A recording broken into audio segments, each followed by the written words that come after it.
Mic check 1 2. It's the Y2K Collector, and I am super excited about what Limited Run just announced. They're actually going to be coming out with a brand new Sega CD game. In fact, they're coming out with two new Sega CD games, Ernest Evans and Annette Returns. Now, I'm not sure if these games were originally released in the arcades, or if these are games that were released like overseas but just never got a North American release. But this is super fun and super interesting to me because both look like side-scrolling beat 'em up or hack and slash style games. And it looks like, unless I misread the email, you guys can let me know down in the comments. Maybe I just got too excited. But it looks like they're producing genuine Sega CD games. They're producing physical games that run on Sega CD consoles. And this is exciting for me because I have a small Sega CD library, due in part to the cost of Sega CD games just being really expensive, especially the ones that I would like. So I don't have a large library, but the fact that Limited Run is actually making Sega CD games that can run on the native hardware is super cool to think about.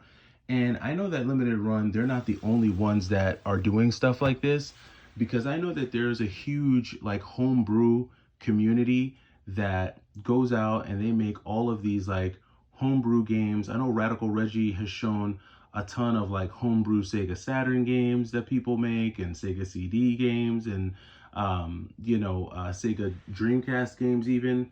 And so I think it's super cool and super interesting just to see that the retro community is so strong and alive, that you have people still dedicated to creating physical games, and physical games that can run on old school physical hardware. These games really captured my attention because they really play into the types of games that I enjoy, the side-scrolling beat 'em up type of genre. And I love the way they did it because based on some of the photos that I saw, it looks like these games kind of like they modeled the design of these games after like a Working Designs type of game. They look like what you would have seen from a company like Working Designs, and I think it's super cool. A lot of people really don't like Limited Run because they kind of blame Limited Run for creating a lot of the FOMO that you used to see.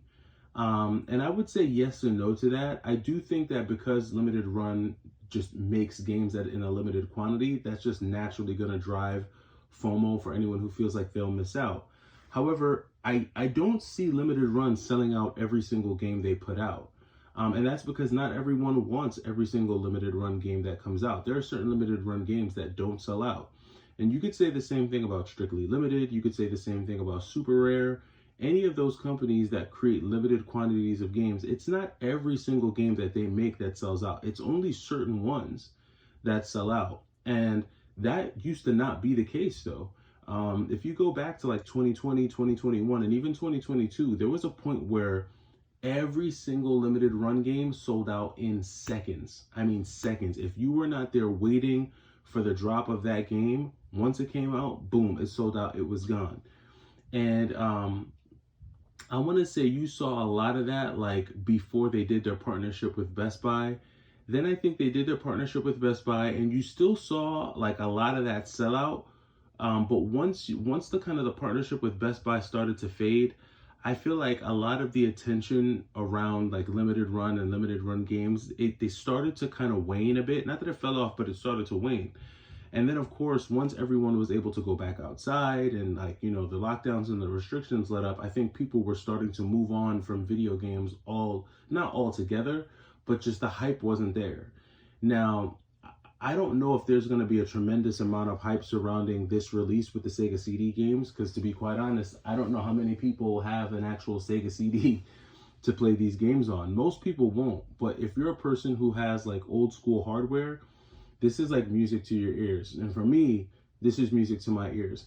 And again, we've seen a lot of companies do these reboots and these remixes or these remasters of different retro games, and they don't just port them to like the Switch or the PlayStation 4. They actually give you the physical games that you can play on the old school hardware.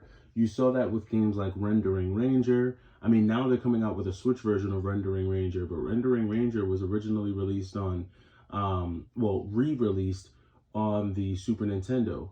You saw that when they did a re-release for Glay Lancer. Now, Glay Lancer is arguably top 10 shoot 'em ups of all time, but Glay Lancer was only released in Japan. But limited run, I can't remember if it was limited run or one of them. They did a re-release of it in North America, and they did it in a way where you could play the actual physical cartridge on a North American Sega Genesis. Not only that, you also have the Topland series, where they were releasing a bunch of the Topland games like Hellfire. Geez, I'm drawing a complete blank, but a lot of those old school shoot 'em ups, those Topland shoot 'em ups, they did a re-release of those as well. So I think that, my overall thoughts on this are that I think it's really cool that they re-release some of these games because it gives the newer generation a chance to play them. One could argue, well, re-releasing these games on old school hardware does nothing for the newer generation because most of the new generation doesn't have the hardware to play these games. And that's true. I think if you kind of port them to the Switch, kind of like how you saw it done with like Rocket Knight Adventure series, Rocket Knight Adventures and stuff, how they put that on the Switch. It's cool when you bring those old school games to the Switch because obviously it's more accessible, more people can play it. But if you're like a nostalgic retro gamer and you still have your old school hardware, it's super exciting for you to see when Limited Run does stuff like this, and when they release these games on some of these old school consoles. So I'm excited about it. If you haven't heard about it, go to Limited Run's website, check it out. I think pre-orders for it start tomorrow. I'm definitely gonna pre-order these two. And I'm hoping that Limited Run does some more stuff like this. Hopefully they do this with some of those really, really rare Sega Saturn games that were really difficult to, difficult for people to get their hands on. Maybe even some of those import Sega Saturn games that just never got a release here. I'm starting to see them do a lot more of that, bringing some of those overseas titles to us here in North America. In fact, I think Limited Run is going to be doing they have like a Shockman collection that's coming out for the Switch, which is super dope, right? Because we never really I don't know if we got Shockman in North America. I don't think we did. And I'm waiting for them to do something with Pulseman. That's another game that I definitely want to see them do something with, if they haven't done it already, because they may have done it already and I've just been out of like the Limited Run loop.